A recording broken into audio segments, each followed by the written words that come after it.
mañana, Señor, que has dispuesto para que nosotros estemos aquí escuchando tu palabra, Señor. No sabemos, Señor, tus propósitos ni los conocemos, pero sí, Señor, sabemos que tú conoces todas las cosas, Señor. Hasta lo más profundo de nuestros corazones, Señor, tú lo conoces, amado Dios. Hasta lo más profundo de nuestros corazones, Señor, tú lo escudriñas y lo conoces, Señor amado. Tú conoces mi condición, Señor, y conoces la condición de cada uno de mis hermanos, de cada uno de los que estamos aquí. Amado Dios, ministranos a través de tu palabra, Señor. Permite, Señor, que podamos colocar atención a esta palabra, que nada de lo de afuera nos perturbe, Señor. Que podamos concentrarnos en tu hermosa palabra, Señor, y podamos disfrutarla, pero también, Señor, que podamos ser corregidos y exhortados a tiempo, Señor, porque sabemos que estamos a tiempo, quizás, de poder enmendar nuestro camino, Señor, y conocer, Señor, tus misterios y poder saber, Señor, que solamente en ti hay salvación y que solamente a través, amado Dios, de tu Hijo Jesús podemos llegar al Padre, Señor. Bendícenos esta mañana y glorifícate, Señor, a través de esta predicación, Señor. Úsame, amado Dios, y permite, Señor, que con reverencia, con honor, Señor, y con respeto pueda yo transmitir esta palabra a mis hermanos, Señor, a los que nos están acompañando el día de hoy, Señor, para tu gloria y para tu honra, en el nombre de Jesús, amén. Pueden tomar asiento, mis hermanos.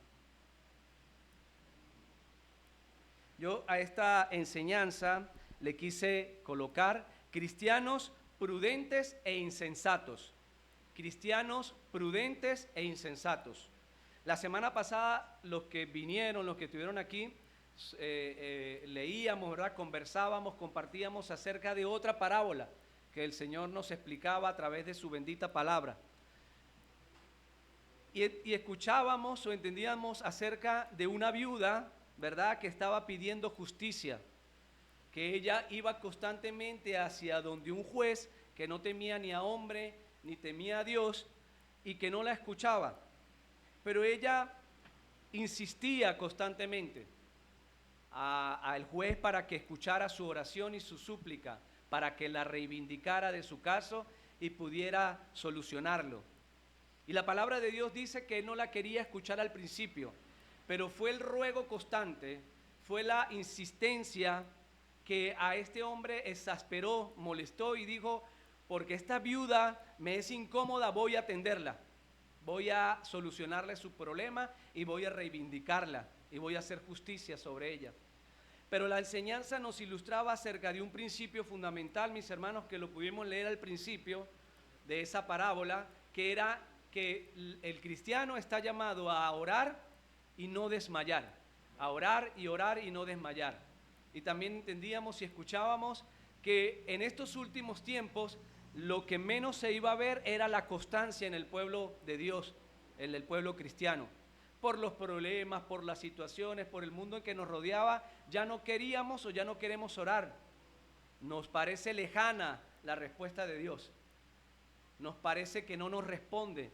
Nos parece que nos ha olvidado algunas veces y no oramos. La incredulidad al mundo, hermanos, del día de hoy es un problema y está siendo un problema que está socavando lo más fundamental de la fe en el cristiano. La incredulidad, el no querer llegar a Dios, el no creer que Dios nos escucha a todos, el no creer que Dios tiene esa cualidad, ¿verdad?, de escuchar a todos al mismo tiempo y de responder. Y nos decía la parábola que cuánto más si ese juez, o miren el ejemplo del juez, cuánto más si él la escuchó, yo no los escucharé a ustedes y atenderé sus súplicas. Pero es necesario que no se cansen de orar, de pedir, y eso nos lleva a tener una comunión con Dios y a tener una relación con Dios, de no ser un cristiano que busca a Dios cuando me conviene, sino todo el tiempo, a orar, orar, orar sin desmayar, perseverar en la oración, ¿verdad? Entonces, era un llamado a eso, mis hermanos, a perseverar, porque vendrán tiempos difíciles, también decíamos, donde la justicia terrenal ya no va a existir, ya eso lo estamos viendo. La justicia terrenal está escasa, la gente no hace justicia y es difícil que podamos encontrar que se nos haga justicia. Pero nosotros tenemos que no desanimarnos y seguir confiando en nuestro Dios y no dejar de confiar en Él, en su palabra y no dejar de confiar en sus promesas. Pero al final de la parábola también nosotros escuchábamos, leíamos, compartíamos que Jesús cierra de una manera que cambia como la perspectiva de lo que Él estaba hablando y dice que con una pregunta cierra esta parábola, dice que cuando venga el Hijo del Hombre, preguntaba, cuando venga el Hijo del Hombre, ¿hallará fe en la tierra? Cuando Jesús regrese, ¿cuántos saben y cuántos creen que Jesús va a volver? Amén. Que Jesús vino, pero Jesús va a regresar, pero en justicia, y va a hacer justicia sobre la tierra, sobre los impíos, sobre el mundo que ha decidido darle la espalda, y también para poner en su lugar a Satanás y sus demonios, dice la palabra, ¿verdad? Entonces, cuando venga el Hijo del Hombre, hallará gente que confíe. Hay gente que confía el día de hoy. Yo pregunto, ¿ustedes confían en Dios realmente? ¿O las circunstancias lo han hecho desconfiar y alejarse de Dios? Cuando venga el Hijo del Hombre, hallará lealtad en los hombres y en las mujeres, hablando de hombres y mujeres al mismo tiempo. Hallará lealtad a su palabra. No se trata de lealtad a estructuras religiosas. Se trata de lealtad a Dios y a su palabra. No se trata de lealtad a cosas, que la polilla y el orim y todas las cosas de este mundo la irán descomponiendo, ¿verdad? Sino a lo eterno, la lealtad a nuestro Cristo, quien fue el único que se entregó por nosotros en la cruz. Hallará el Hijo del Hombre lealtad, pero hallará más aún todavía gente que crea en Él todavía. Y vale la pregunta, ¿ustedes creen? ¿Cuántos creen? Amén. Entonces hallará Jesús esa gente que crea realmente con convicciones firmes e inamovibles. Ahora, hoy, hermanos, el Evangelio, lo que acabamos de leer a través de esta parábola, nos pareciera dar una continuación de lo que leíamos la semana pasada.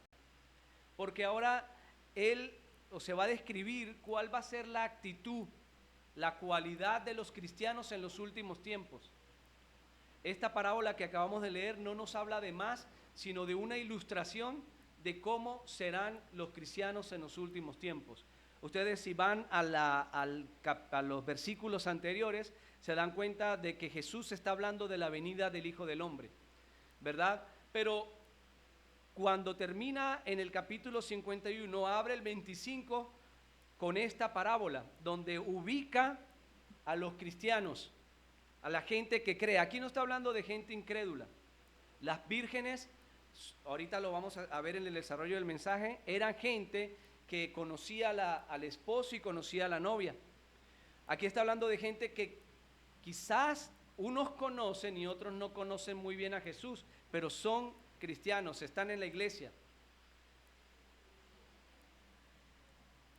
Ahora, ¿por qué Jesús nos relata a través de esta parábola lo que muy probablemente hallará el día de su regreso? Y esto que hallará será, según esta enseñanza, dos cosas que sin duda alguna, o son dos cosas que nosotros podemos ver rápidamente aquí. Cuando Jesús regrese, habrán cristianos que van a estar con sus lámparas encendidas, o sea, prudentes, y van a haber cristianos insensatos. Así como la parábola que acabamos de leer. Van a haber personas cristianas que dicen creer en Jesús, que van a ser prudentes, y otros que van a ser insensatos.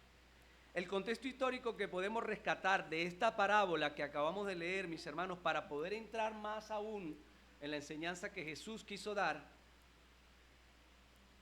es que para los judíos de la época la boda era una celebración primeramente central en la vida de la comunidad. Las bodas de cualquier persona era una celebración central, era por costumbre y tradición algo central en la comunidad y era parte importante del ritual. Esto implicaba que el novio recogiera a la novia en su casa, la llevara en un desfile festivo hasta la fiesta de bodas. Los amigos de la pareja se unían a este cortejo. ¿Qué hacían ellos? ¿De qué manera se unían al cortejo? Llevaban lámparas o antorchas para iluminar el camino especialmente si el novio llegaba de noche, que era lo más probable. Y por eso era que ellas se preparaban con lámparas y aceite para alumbrar el camino.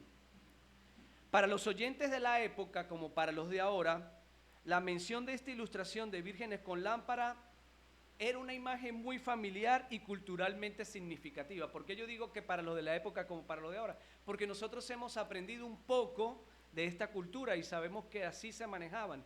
Bueno, la gente de ese tiempo se les hacía fácil identificar rápidamente la imagen o la ilustración que le estaba haciendo Jesús, porque ellos habían vivido por tradición este tipo de cosas, o hacían por tradición este tipo de cosas. Las bodas en la cultura judía eran eventos prolongados, duraban tiempo y llenos de simbolismo que podían durar varios días, en los cuales toda la comunidad participaba en esto, porque culturalmente ellos se sentían familiarizados. La llegada del novio era un momento emocionante, pero podía ser un suceso incierto. No se sabía cuándo iba a llegar, ya que el novio no llegaba siempre a la hora fija establecida. Entonces por eso es que dudaban en cuanto al tiempo, a la hora que él iba a llegar. La espera para recibirlo entonces requería de la gente paciencia y preparación anticipada. Quiero que se queden con esa parte allí. La espera para recibirlo requería paciencia y preparación anticipada. Había que tener, o esta gente que lo esperaba tenía que tener paciencia, pero también se tenía que preparar con anticipación para su llegada al compromiso al cual ellas habían sido llamadas. Entonces, mis hermanos, les puede ver este contexto histórico. Vamos a la parábola nuevamente en el verso 1, porque Jesús ahora, después de o antes de dar esta ilustración, él dice algo para que pueda llevar a la mente de los judíos de la época una imagen familiar. Dice entonces, en el verso 1, entonces el reino de los cielos será semejante a 10 vírgenes que tomando sus lámparas salieron a recibir al esposo. Ya había una imagen concreta en ellos y ellos entendían lo que les estaba diciendo de una vez. Los llamó a su atención, los captó en cuanto al entendimiento. Ahora, el verso 2 dice que 5 eran prudentes y que 5 eran insensatas. Habían 10, 5 mitad y mitad, 5 prudentes y 5 insensatas. Jesús, mis hermanos, con sabiduría divina usa 2 adjetivos. ¿Cuántos sabían que estos son adjetivos hacia las personas?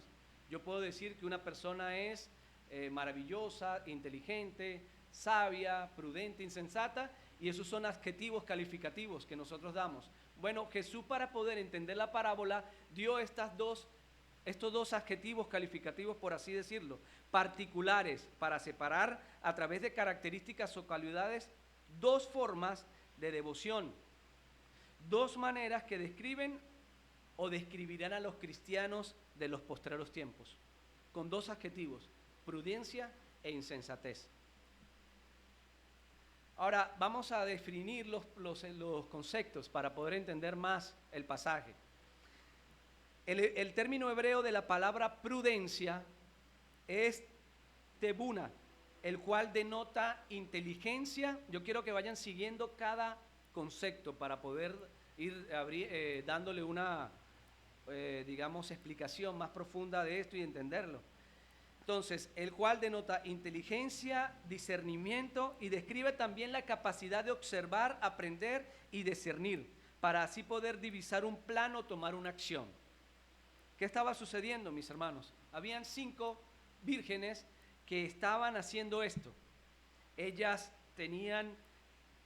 denotaban en su quehacer diario inteligencia y también tenían discernimiento. Pero también ellas tenían la capacidad de observar, aprender de todas las cosas que la rodeaban y también discernían para así poder divisar, tomar un plan y prepararse anticipadamente para la llegada del novio. ¿Cuántos sabían, mis hermanos, que estamos viviendo tiempos en donde la prudencia, estamos hablando de prudencia primero, ¿cuántos sabían que estamos viviendo tiempos en donde la prudencia como cualidad en las personas se está extinguiendo también? Está desapareciendo la prudencia. Eso no se ve solamente en los muchachos. Eso se ve en la gente adulta. La prudencia se está desapareciendo, está, yo diría, en peligro de extinción. Hay muy poca gente prudente, hasta en los mismos cristianos. Bueno, estamos hablando de los cristianos en la iglesia. Hay poca prudencia, mis hermanos, se está desapareciendo la prudencia. Para muchos jóvenes esto es más repetitivo. Los jóvenes no son prudentes al principio. Les es difícil adquirir prudencia y aprender acerca de estas cosas, de todo esto lo que acabamos de definir: inteligencia, discernimiento, poder divisar y poder separar una cosa de la otra. Para un joven es difícil, es un poco más complicado porque es un proceso más lento. Pero también se puede observar en los adultos, mis hermanos. Hay gente que tiene mucho tiempo en el Evangelio conociendo de Dios, pero no es prudente y no conoce de la prudencia. Y por eso es que la gente repite un modelo, repite un patrón, y por eso es que ya la prudencia ha quedado por debajo y ya se está extinguiendo. La prudencia también, por decir otro concepto, es la capacidad de discernir, mis hermanos, lo correcto de lo incorrecto. Ahora, cuando yo les digo esto, ustedes quizás me entienden un poquito más y pregunto, ¿cuántos sabían que la gente poco sabe discernir lo bueno de lo malo? Estamos viendo un mundo, mis hermanos, de tantas mentiras y falsedades que ya no sabemos discernir qué está bien y qué está mal. Ya la gente no sabe discernir qué está bien y está mal.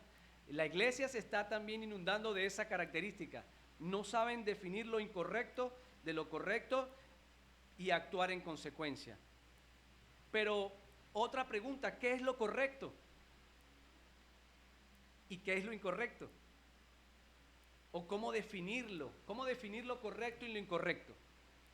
Viviendo en el mundo postmoderno y en el mundo actual en el que estamos viviendo de relativismo en cuanto a los conceptos. Los muchachos no saben entender muchas de estas cosas porque ellos tienen conceptos errados acerca de lo correcto. Y nosotros lo que era para nosotros correcto, para ellos no es, o para otra persona no es. Por lo menos una persona que de repente es homosexual, para ellos no creen que sea incorrecto.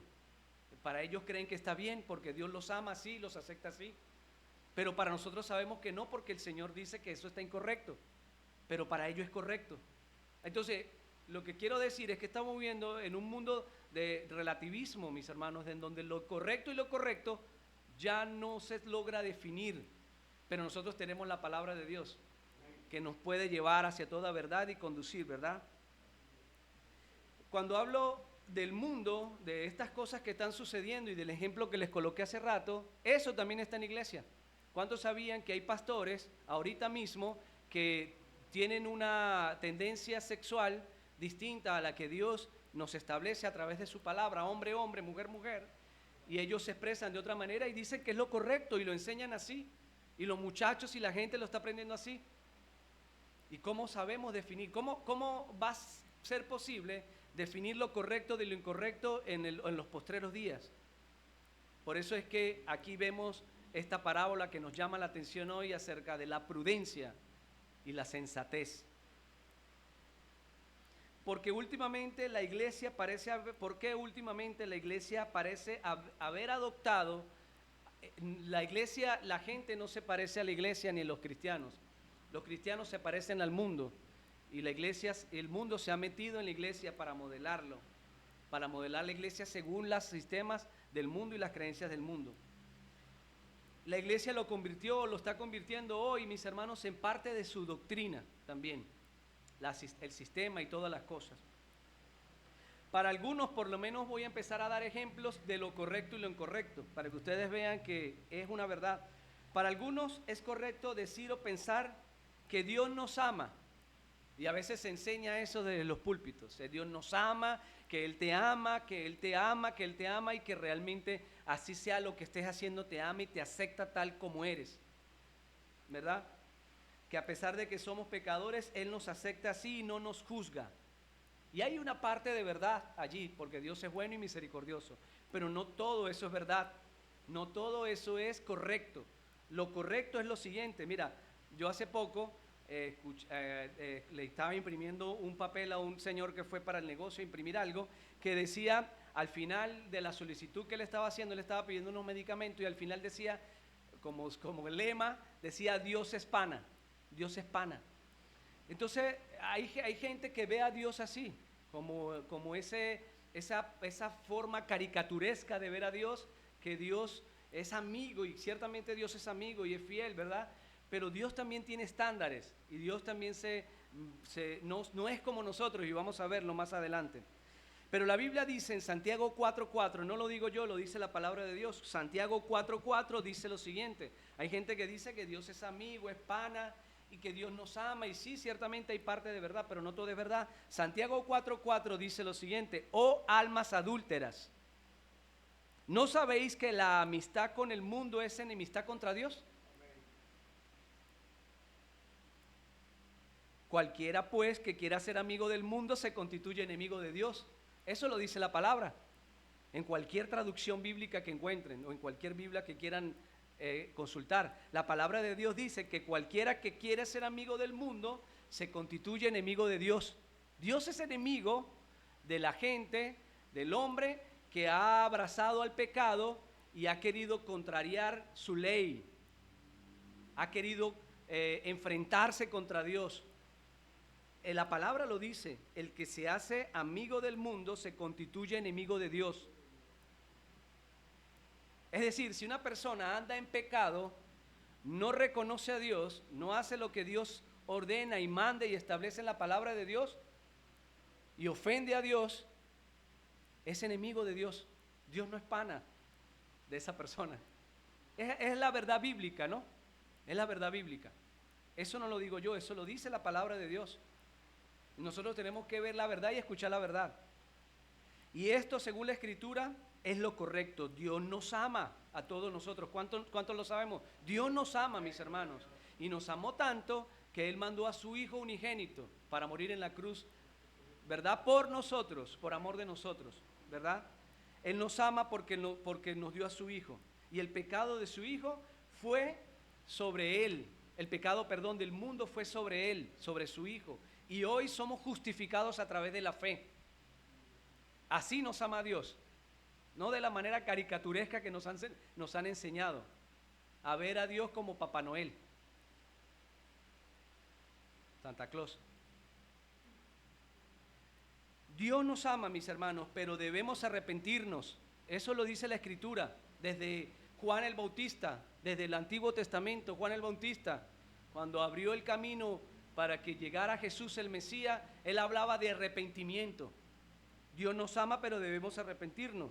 La palabra de Dios dice que Jehová es tardo para la ira y grande en misericordia, que perdona la iniquidad y la rebelión, aunque de ningún modo, dice la palabra de Dios, aunque de ningún modo tendrá por inocente el culpable.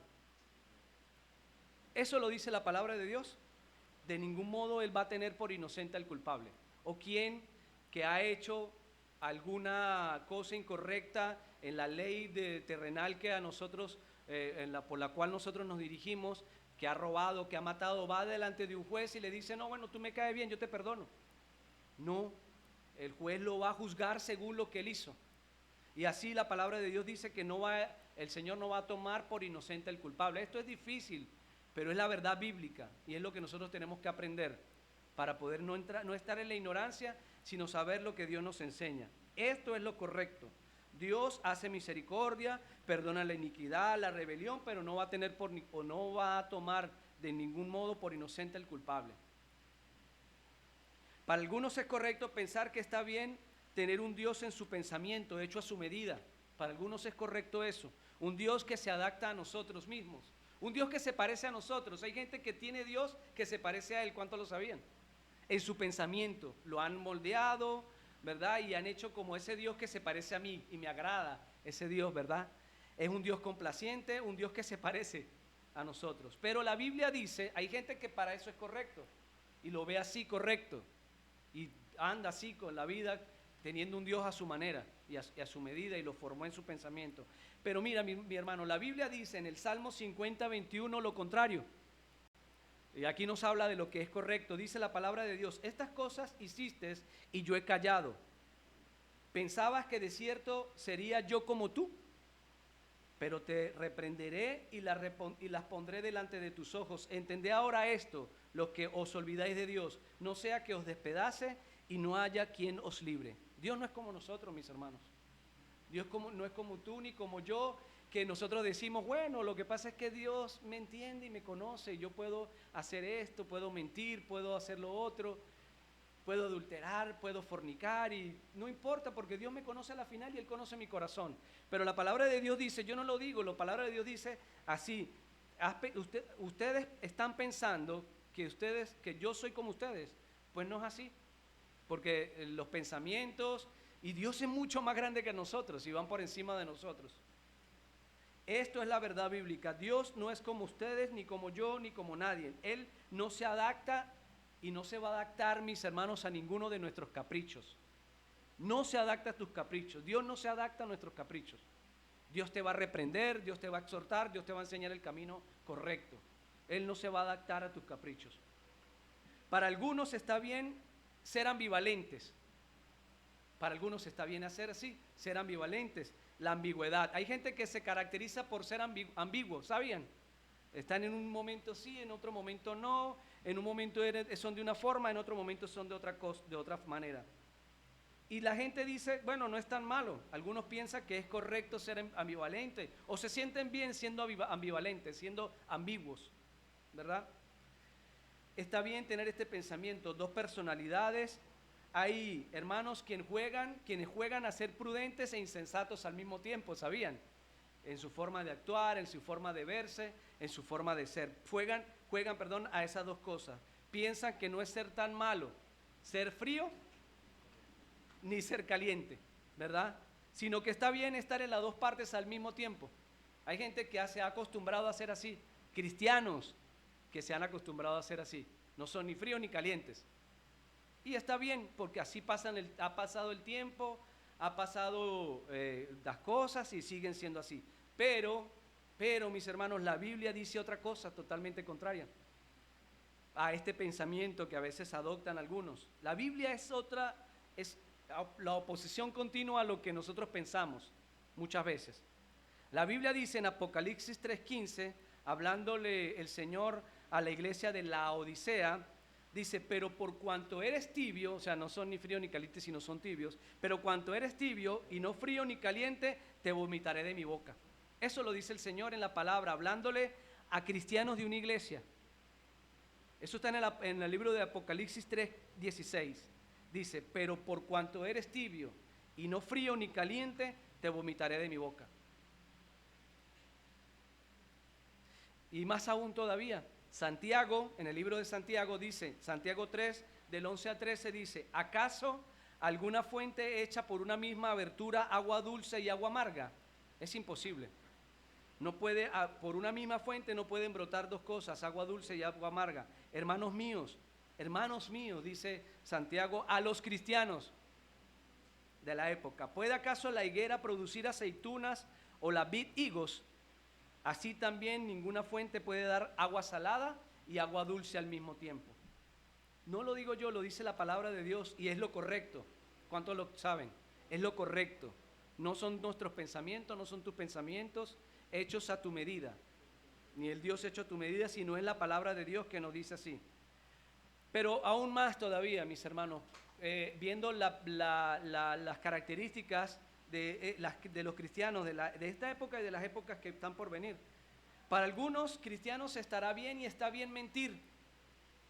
Hay gente que miente deportivamente y son cristianos, dicen creer en Dios y mienten deliberadamente, hasta rayan en los mentirosos, pero lo hacen. Está bien decir, para otros está bien decir malas palabras. Somos cristianos, pero yo digo lo que se me salga, pues, en un momento de ira, no me importa. Para esa gente está bien hacerlo así, ¿verdad? Está bien airarse en algún momento y maldecir al mismo tiempo. ¿Cuántos sabían que hay cristianos que maldicen? Hay cristianos que maldicen, mis hermanos. Y ahora, maldecir no es solamente hablar de la palabra como tal, sino maldecir es hablar cosas malas en contra de otro, en contra de su prójimo, en contra de las cosas. Hay cristianos que hablan así. Cuando se molestan dicen cosas que no deben. Y y ofenden, ¿verdad? Y señalan y juzgan. Hay cristianos así, mis hermanos. Pero más todavía, aún más todavía, voy a entrar un poquito más. Hay cristianos que dicen ser cristianos, que son partes de una iglesia que no perdonan. No perdonan. Y hay cosas que tienen allí en su corazón y no las han perdonado todavía. Y dicen ser cristianos. No perdonan y tienen peleas. Hay hermanos que hasta juzgan y señalan sin saber las cosas, ¿verdad? Pero hay gente así. Vamos al verso 3 del capítulo 25 que estamos leyendo. Dice la palabra de Dios: las insensatas, tomando sus lámparas, no tomaron consigo aceite. Las insensatas, tomando sus lámparas, no tomaron consigo aceite. Todas estas características que yo acabé de hablar, era de gente que, prudente o insensata. Insensatos, ¿verdad? Que miente, que roban, que engañan, que juzgan, que dicen malas palabras, ¿verdad? Que no perdonan. Eso es una característica de la gente insensata. Bueno, la gente insensata de esta época, las vírgenes insensatas, se fueron al ritual del matrimonio sin llenar sus lámparas de aceite. Tomaron sus lámparas, pero no tomaron consigo aceite. Ahora, yo les voy a preguntar una cosa, mis hermanos. ¿Quién de ustedes ha visto alguna vez a un ave que huele sin alas? No, ¿verdad? No hay forma. ¿Ustedes han visto alguna vez un pez que nade sin agua? Sin tener agua para nadar. No, ¿verdad? ¿O ustedes han visto alguna vez que un árbol crezca sin tener tierra? Tampoco, ¿verdad? Es para nosotros ahorita, mis hermanos que lo estamos escuchando, es un sinsentido. Es un sinsentido. Decir que hay un ave que vuela sin tener alas es un sinsentido. Pero ténganlo ahí, un momento. Ahora, ¿cómo puede una persona decir que es cristiano y no conocer a Cristo? Así como el sinsentido de ver un ave sin alas, de querer ver un ave sin alas, es también un sinsentido decir que soy cristiano y no conocer a Cristo. Es igual. Pero también, más aún, mis hermanos, dice, no puedo decir que tengo una Biblia, pero no conocer lo que enseña la Biblia, ni abrirla ni siquiera. Pero no, más aún todavía, como eso sin sentido lo que escuchamos hace rato. ¿Cómo puedo yo decir que soy cristiano, pero no vivo lo que enseño? Es un sinsentido total. ¿Cómo puedo decir que soy cristiano si no obedezco lo que allí nos demanda la palabra de Dios, ni lo tomo en cuenta? Es un sinsentido total. ¿Cómo puedo decir que soy cristiano si lo que allí se promete yo no lo creo? Y siempre ando con miedo, y siempre ando en angustia, y siempre ando en temor de las cosas que hará el mundo y el hombre. ¿Cómo puede ser si yo no creo en las promesas de lo que allí se promete? ¿Cómo yo puedo decir que soy cristiano si todavía no conozco al Dios que está revelado aquí? Y tengo un Dios a mi manera y a mi medida. No, es un sinsentido completo. ¿Cuántos sabes que ahora mismo, mis hermanos, hay muchos cristianos así? El día de hoy, en las iglesias de hoy, está lleno de personas así. Voy a ponerles un ejemplo. Hace poco, yo no sé si ustedes vieron en las redes sociales, en YouTube, los que alguna vez se ven YouTube, Instagram, Facebook, se inauguró una iglesia famosa, no recuerdo en qué país aquí de Latinoamérica, una mega iglesia se inauguró. Habían gente famosa, había gente famosa en el ámbito cristiano, reconocida, ¿verdad?, en los medios. Habían apóstoles, habían profetas, habían pastores famosos, asistieron allí. Asistieron allí porque son parte de la iglesia y ellos están inaugurándola. Obviamente, pues iban a asistir. Famosos fueron invitados a otros famosos, pero también, mis hermanos, hubo algo muy característico y particular allí, para que ustedes vean el punto de la insensatez de la iglesia ahora. Dentro de la gente que invitaron al presidente de Argentina, ese sí me acuerdo cuál fue. Invitaron al presidente de Argentina para la inauguración de esta famosa mega iglesia. Y todo fue muy ostentoso y opulento. Había muchísima gente allí. Y se paró el presidente de Argentina a hablar, y cuando nada más salió y se acercó a la tribuna, se acercó al púlpito, la gente gritaba, hermano, y ovacionaba como que si fuera el mismo Jesús el que se parara en ese lugar. La gente lo aplaudía y cada palabra que... La gente, cristianos de una iglesia, una mega iglesia, donde hay, como digo, apóstoles, profetas, pastores, todo. Había gente aplaudiendo, pero, ¿cómo se llama? Desbordados de la emoción y de la algarabía por las palabras del presidente de Argentina. Pero había algo que no estaba presente y ellos no se dieron cuenta, que era que hacía falta la presencia de Jesús en ese lugar. A Jesús lo dejaron afuera en ese momento. Y entró este hombre y lo ovacionaban como si fuera Cristo mismo. No era Jesús el centro de la adoración en ese momento. Y yo sé que si fue así, en ningún momento es el centro de la adoración Jesús. Ahora, cuánta insensatez, cuánta idolatría, cuánta ignorancia en el pueblo de Dios, que no saben ni siquiera entender la presencia, la reverencia que se debe a la presencia de nuestro Señor en medio de una congregación, de un lugar. Y ovacionan y dan idolatría y dan aplausos al hombre por ser el presidente de cierta nación. Pero cuánta insensatez hay, y así está la iglesia del día de hoy. Cuánta insensatez hay en nosotros, que nosotros le damos lugar a otras cosas antes que a Dios, mis hermanos. El orden de nuestras prioridades no es Cristo. El orden de nuestras prioridades son otras cosas, pero no es el Señor. Es la realidad. Para muchos eso es la realidad, no es el Señor. Está en un segundo plano. Pero cuánta insensatez, cuánta imprudencia. La palabra insensatez en el griego se traduce anoesia, que habla acerca de tener falta de entendimiento o sensatez, lo que implica, escuchen hermanos, lo que implica una carencia de juicio o raciocinio. Cuando el hombre es insensato, es falto de juicio y de raciocinio, mis hermanos, que no sabe distinguir, o la insensatez lo lleva a no saber distinguir lo bueno de lo malo,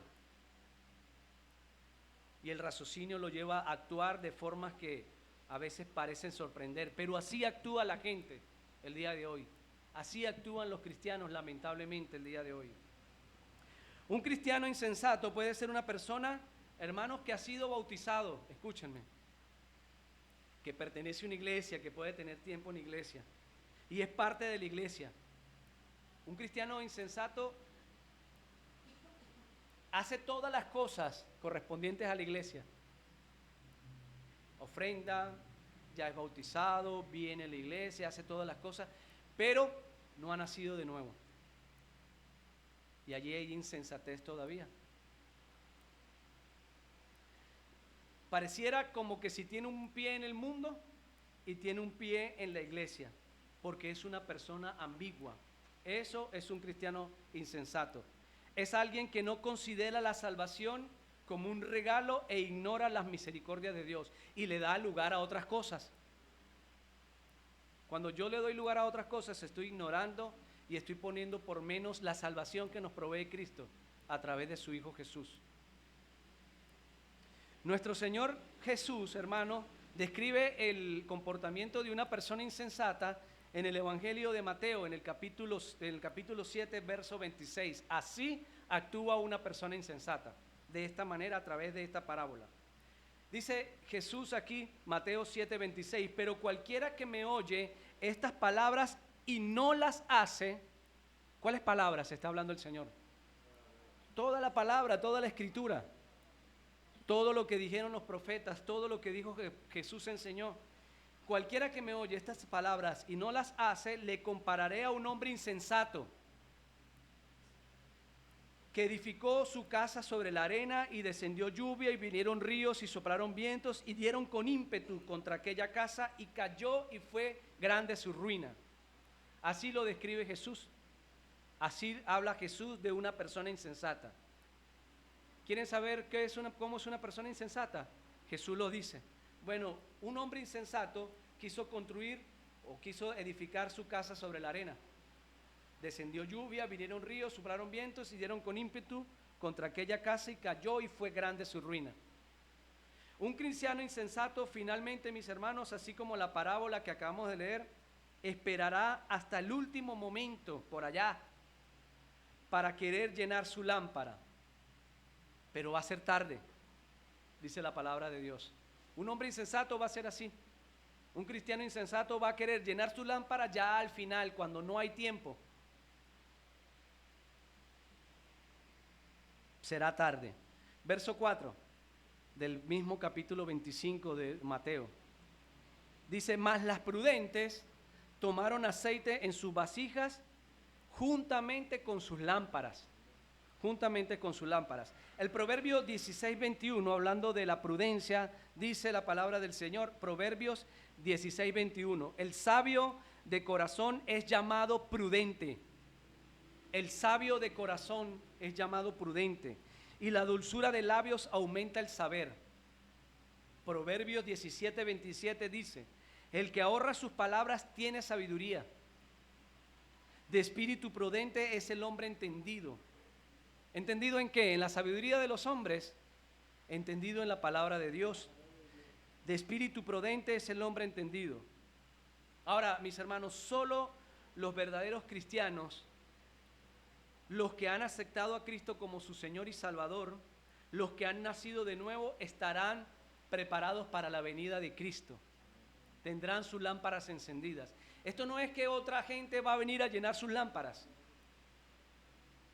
sino que ustedes tienen que mantener sus lámparas encendidas una vez hayan hecho estas cosas, aceptado a Cristo como su suficiente y único Salvador, pero también haber tenido un nuevo nacimiento. Las cosas viejas deben pasar, todas son hechas nuevas en el que está en Cristo, ¿verdad? Solo los prudentes saldrán llenos de valor a encontrar al Señor y se sentarán a las bodas del Cordero. Un cristiano prudente es sin duda aquel que discierne la palabra de Dios, la lee, pero también la practica. Un cristiano prudente es así, porque si no, como decía hace rato, sería un sinsentido, ¿verdad? Un cristiano prudente reflexiona en la palabra de Dios, la escudriña, la discierne y la practica. La lámpara del cristiano puede ser y es continuamente llena con la palabra. Yo no sé si ustedes se han dado cuenta que desde la enseñanza de más temprano hasta ahorita todo lo que hemos hecho es leer la palabra de Dios. Amén. Siempre la palabra de Dios. Fortalecernos en la palabra de Dios, porque esta es la única regla de fe del cristiano, la palabra de Dios escrita, más nada. La vida de un cristiano prudente se llena con una vida que agrada a Dios, no con una vida que agrade a los hombres. Hermanos, los hombres no nos van a dar nada a nosotros al final del tiempo. Los hombres van a pasar, las críticas de los hombres van a pasar, no importa. Usted debe agradar a Dios. Usted debe agradar a su Dios a pesar de las circunstancias. A pesar de la oposición, usted debe entender que su vida debe agradar a Dios para poder ser prudente y para tener una vida, ¿verdad?, de prudencia. Tenemos que llenarnos con la llenura del Espíritu Santo. No os embriaguéis con vino, dice el Señor, en el cual hay disolución. Más bien sed llenos, dice la palabra de Dios, del Espíritu Santo. Entonces, una vida prudente procura estar llena del Espíritu Santo. Vamos a ver cómo termina la parábola. Verso 5 dice, y tardándose el esposo, cabecearon todas y se durmieron, porque puede haber cansancio, puede haber agotamiento, ¿verdad? Puede haber cualquier circunstancia, pero nunca dejar de tener nuestras lámparas encendidas. 6. Y a la medianoche se oyó un clamor, aquí viene el esposo, salid a recibirle. Aquí están hablando ¿de quién? De Jesús. En esta ilustración se está hablando de Jesús, de su segunda venida. Eso es lo que cree el cristiano, de que Jesús va a regresar. Y Jesús está pronto por regresar. Y tardándose el esposo, cabecearon todas y se durmieron, y a la medianoche se oyó un clamor, aquí viene el esposo, salid a recibirle. Entonces todas aquellas vírgenes se levantaron y arreglaron sus lámparas rápidamente, porque venía el esposo. Pero pasó algo, las insensatas dijeron a las prudentes, fueron para allá y ahora sí querían su consejo y querían que les llenaran la lámpara. Fueron rápidamente y le dijeron a las prudentes, danos de vuestro aceite porque nuestras lámparas se apagan. Mas las prudentes respondieron diciendo, para que no nos falte a nosotras y a vosotras, y más bien a los que venden y comprar para vosotras mismas. Busquen, procuren ahora ustedes. Nosotros se los habíamos dicho. Ustedes habían visto el ejemplo. Ahora vayan y procuren ustedes, cómprenla. No por egoísmo, ¿verdad?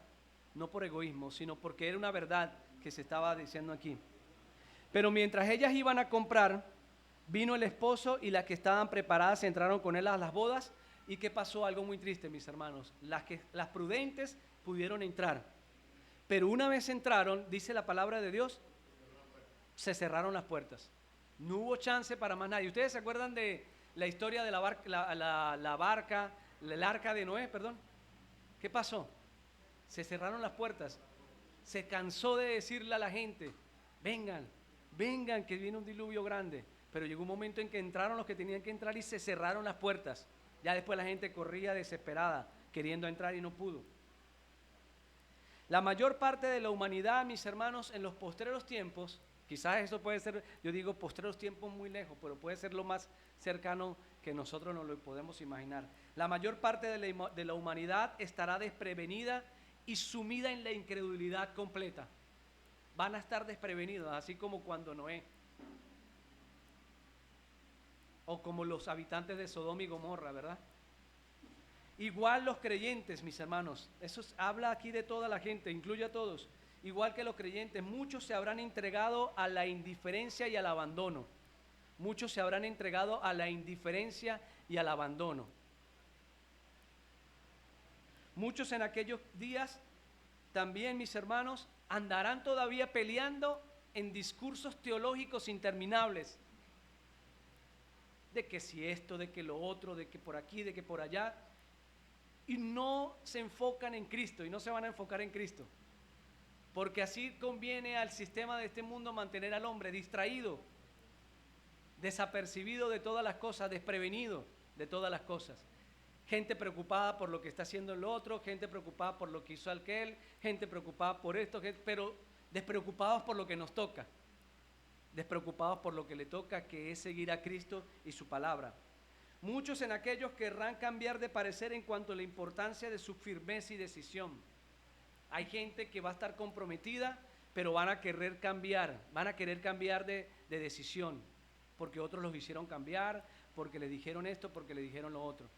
Le dijeron, no, mira, este camino es más cortico, por aquí vamos a llegar más rápido a la salvación. Pero nosotros no podemos salirnos del sendero y del camino. Pensarán en la importancia del arrepentimiento y que necesitarán un Salvador ya cuando no pueden. Ahí sí van a querer pensar en la importancia de arrepentirse y de que necesitan de Cristo, pero no van a poder. Quizás, mis hermanos, según esta parábola, según lo que nos está diciendo el mismo Jesús, va a ser demasiado tarde porque se van a cerrar las puertas. Pero los verdaderos cristianos serán abundantemente recompensados. ¿Cuántos lo sabían? Vamos a buscar en Mateo 7:24.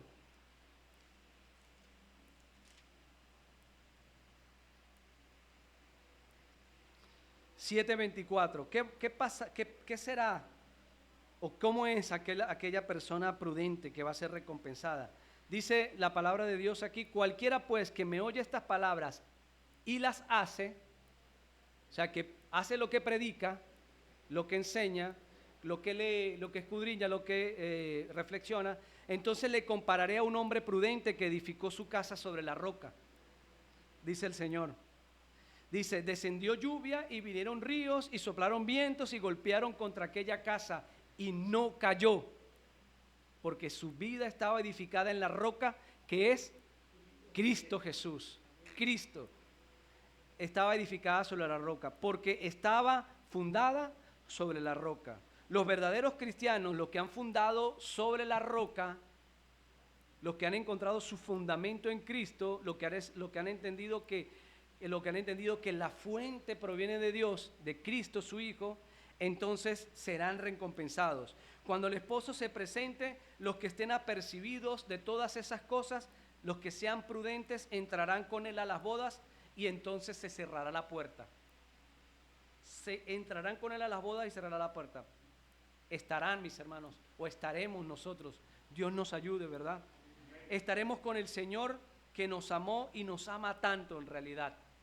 estaremos con ese Dios que nos amó y nos ama tanto y que dio su vida en propiciación por cada uno de nosotros. Estaremos con Él si nosotros lo hacemos así. Aquellos cristianos que perseveren, estarán con su Señor, con su Salvador, a quienes amaron de corazón y también obedecieron con fidelidad. ¿A quién obedecieron? Al Señor y a su palabra. Los que obedecieron con fidelidad y de corazón se entregaron a Él, y los que amaron entrarán a las bodas del Cordero. ¿Verdad? Finalmente, mis hermanos, la puerta, vuelvo a repetir, y esto es un llamado de atención, pero también un llamado de reflexión, la puerta va a ser cerrada. La palabra de Dios lo dice, va a ser cerrada para los incautos, para los insensatos. Y tristemente, el Señor dirá en aquellos días, como dice la palabra de Dios, dice: después vinieron también las otras vírgenes diciendo: Señor, Señor, ábrenos. Mas Él respondió y dijo: de cierto os digo, no las conozco. ¿Cuántos sabían, hermanos, que hay gente que dice ser cristiana, que dice conocer a Dios, que dice hacer cosas para Dios, pero en aquellos días delante de ellos se cerrará la puerta y les dirá el Señor: apartados de mí, nunca los conocí, hacedores de maldad? Porque ustedes decían creerme, decían tenerme en su corazón, pero no hacían mi voluntad. Porque ustedes decían creer en Cristo, decían ser cristianos, pero no perdonaban, pero mentían, pero robaban, pero adulteraban, pero hacían esto en contra de mi palabra y en contra de mi ley, y se burlaban de mí. Bueno, en aquellos días el Señor les dirá: apartados de mí, no los conozco, dice la palabra de Dios. Velad, velen, mis hermanos, ahorita que están a tiempo. Y esto no se trata de que es una religión y de que es una carga religiosa ni nada de esas cosas. Esto se trata de ser prudente y sensato y escuchar la palabra de Dios. Mucha gente no quiso entrar al arca. Los de Sodoma no quisieron correr. El fuego vino sobre Sodoma y Gomorra y arrasó con esa ciudad. El diluvio vino y no hubo chance para nadie. Solamente los que tenían que entrar entraron, ya lo dije. Crean en esta palabra y velen que estás a tiempo, porque no sabéis, ustedes no saben, ni yo lo sé, el día ni la hora. Ustedes no saben eso. Es decir, yo no puedo ponerme a cuentas a Dios mañana porque yo creo que mañana llega, o porque escuché de alguna persona decir que llega en el 2027. Entonces yo en el 2026, cuando se está acabando, me pongo a cuentas con Dios, porque lo dijo fulano de tal. Porque algunos dirán: allá está el Cristo, ¿verdad? Y otros dirán: no por aquí, no por allá, que vendrá en cualquier momento. Pero la palabra de Dios dice que nadie sabe ni el día ni la hora. Nadie lo sabe, ni los ángeles del cielo, dice la palabra de Dios. No sabemos cuándo ha de venir nuestro Señor. Entonces el llamado es a estar vigilantes, prudentes en cuanto a todas estas cosas que acabamos de decir, y sumen otras cosas más a su propia reflexión. Pero es a estar prudentes, es a poder ser llenos del Espíritu Santo, es hacer y practicar y poner por obra lo que decimos y lo que hablamos aquí. Entonces, que el Señor nos ayude, mis hermanos, a poder perseverar, porque no proviene de nuestras fuerzas, no proviene de sus fuerzas, ni mucho menos proviene de las mías, proviene del Señor, que nos ayuda y el que nos conduce a toda verdad a través de su Espíritu Santo. Vamos a ponernos de pie, mis hermanos, y vamos a orar para darle gracias a Dios por esta palabra, para reverenciar el nombre del Señor, para poder decirle a Dios gracias por habernos alertado hoy, por habernos hablado a nuestras vidas, porque lo hicimos a través de su palabra, que es viva y es eficaz, porque lo hicimos a través de su palabra, que es dada a todos los hombres. ¿Cuánta gente no tiene Biblia ahorita, mis hermanos? Mucha gente tiene Biblia. No puede decir, vamos a ser inexcusables delante de Dios. Mucha gente tiene Biblia y no la abre. Mucha gente tiene Biblia y no la conoce. Pero Dios nos ha dado el privilegio de que esta palabra haya sido repartida hasta los confines de la tierra. Hasta ahorita, mis hermanos, ha sido repartido, misioneros, gente, llevando la palabra de Dios, llevando el mensaje de la palabra de Dios a todos aquellos que no conocen.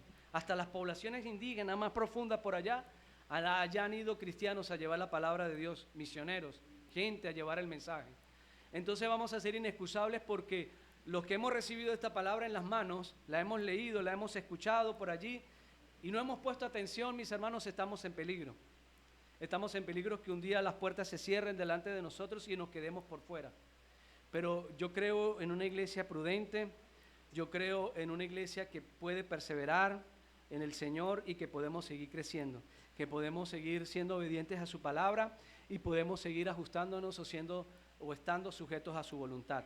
A veces la rebeldía no es buena, la rebeldía no es buena, es prudente, es sensato poder abrir nuestros oídos con prudencia y escuchar la palabra de Dios que nos está hablando el día de hoy. Señor, amado Dios, te damos gracias, Padre, esta mañana, mi Dios.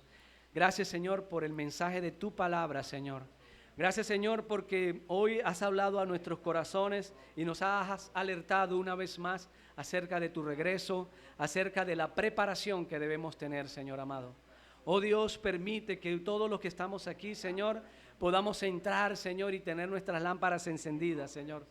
Podamos entrar a las bodas del Cordero, a la cual, Señor, tú has invitado, y por las calles, y por los cruces, y llamad a todo aquel que quiera venir y quiera escuchar esta palabra. Habla sabiduría y entender sabiduría de Dios que hoy nos estás hablando. Permítenos, Señor, que nuestros corazones puedan arrepentirse delante de tu presencia, Señor, y podamos dejar nuestros caminos malos, Señor, los caminos que no convienen a ti, Señor. Gracias porque tú, Señor, nos hablas a través de verdad, Señor, a través de una exhortación clara y sincera y verdadera, Señor, porque tú, Señor, no consientes, Señor, no sobas el pecado de tu pueblo, sino más bien, Señor, nos exhortas, nos llama la atención, Señor, y algunas veces hasta nos quebrantas y nos haces llorar, Señor, porque debemos reconocer que nuestro corazón es pecaminoso, que nuestro corazón es engañoso más que todas las cosas, pero el Dios de toda salvación, el Dios de toda gracia, el Dios de toda misericordia sabrá darnos a nosotros, o nos ha dado a nosotros a su Hijo Jesús, para que en Él pudiéramos encontrar justificación de todos nuestros pecados y poder ser herederos de la gracia divina, de la gracia de nuestro Dios, que ha sido dada como regalo a cada una de nuestras vidas, no porque seamos buenos, sino porque Dios es bueno y Dios es justo, y Dios nos perdona y Dios nos llevará hacia una vida eterna juntamente con Él.